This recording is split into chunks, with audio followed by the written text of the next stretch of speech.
Hello, my dear friends. Welcome to Artistic Foods and Blogs. আমার channel যারা যারা subscribe করেছো থ্যাংক ইউ সো মাচ তাদেরকে এবং তার সকলকে জানাই পয়লা বৈশাখের প্রীতি এবং আন্তরিক শুভেচ্ছা। তো আজকে আমি মাটন হান্ডি কারি বলে একটা রেসিপি নিয়ে এসেছি। তার জন্য আমাদের দুটো মিডিয়াম পেঁয়াজ ভালো করে পেস্ট করে নিতে হবে কাঁচা লঙ্কা দিয়ে এবং সেটা ফ্রাই করতে হবে। এবং যে যে মশলাগুলো আমি ইউজ করছি তোমরা দেখতেই পারো, এখানে আমি ডিসক্রিপশন বক্সেও লিখে দেবো, প্লাস তোমরা এখানেও দেখতে পারো। তারপরে আদা রসুন বাটা নিয়ে সমস্ত মশলাটা আমাকে ভালো করে মিডিয়াম হিটে 5-10 মিনিট ধরে কষতে হবে যতক্ষণ না তেল ছেড়ে দিচ্ছে। তেল ছাড়ার পরেই আমরা ধুয়ে রাখা মাটনটা এতে দেবো কিন্তু, নইলে কিন্তু তেল যদি না ছাড়ে কাঁচা কাঁচা গন্ধটা কিন্তু থেকে যাবে, তখন আর মাটনের সে স্বাদটা তোমরা পাবে না। এই যে আমি দিয়ে দিচ্ছি এখানে মাটনটা, তারপর এবং মাটনটাও কিন্তু প্রায় ধরো 15-20 মিনিট ধরে কিন্তু একেবারে লো হিটে কষতে হবে। তারপর যতক্ষণ না মাটন থেকে জল ছাড়ছে আমাদের কিন্তু অনবরত কষে যেতে হবে। যতক্ষণ ওটা হচ্ছে আমি এদিকে একটা পেস্ট বানিয়ে নিলাম কাজু বাটা এবং দুধ দিয়ে, ঠিক আছে?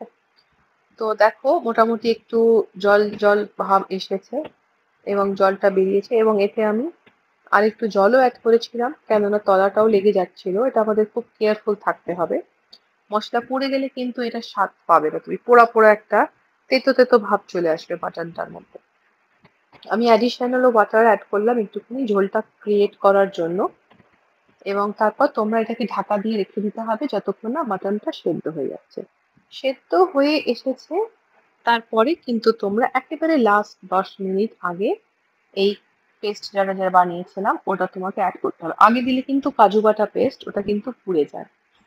তো তারপর এটাকে আমি ঢেকে রেখে দিয়েছিলাম মোটামুটি ধরো half an hour to 40 minute. মোটামুটি মাটনটা সেদ্ধ হয়ে এসছে। হ্যাঁ, যাদের টাইম নেই তোমরা কিন্তু ওই হাফ অ্যান আওয়ারটা সেভ করার জন্য প্রেসার কুকারেও তুমি 3-4টে সিটি দিয়ে নিতে পারো, ঠিক আছে? তো সেটা আমি করেছি, কেননা আমার টাইম নেই এবং আমি খুব তাড়াতাড়ি রান্না করতে পছন্দ করি। তো প্রেসার কুকারে আমি 2-3টে সিটি দিয়ে নিয়েছি। এরপরে আমাদেরকে একটা ফোড়ন ক্রিয়েট করতে হবে।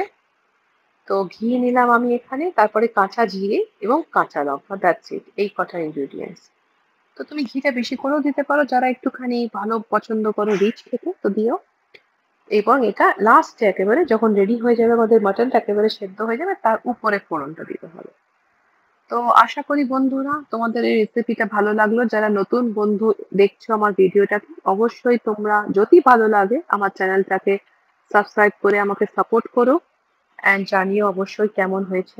লাইক দিও একটা এবং কাইন্ডলি সাপোর্ট করো। আর যারা নতুন বন্ধু আমার চ্যানেলটাকে জয়েন করেছো তাদেরকে তো অবশ্যই দিল সে thank you. So please keep supporting and watching my video. Thank you.